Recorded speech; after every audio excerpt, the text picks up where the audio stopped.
আমরা অনেক সহ্য করেছি, আমরা জানি এই ধরনের নির্যাতন পরিবারের উপরে কিরকম লাগে। সেই কারণে বলছি, নতুন রাঙ্গুনিয়া, নতুন বাংলাদেশ, মানে নতুন রাজনীতি। আমি খালি একটা জিনিসে বিশ্বাস করি, আমি রাজনীতি অত ভালো বুঝি না, কিন্তু আমি একটা জিনিসে বিশ্বাস করি, যেটা আমার বাবা আমাকে শিখিয়েছিল। রাজনীতি করতে হলে শরীরের দিয়ে কলজা বড় হইতে হয়।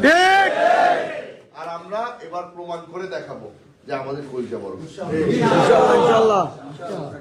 এতদিন ধরে আপনারা যা সহ্য করেছেন, এতদিন ধরে আপনারা যা শুনেছেন, সব ভুলে যাবেন। কালকে সকালে যখন সূর্য উঠবে, একটা নতুন বাংলাদেশ সৃষ্টি হবে।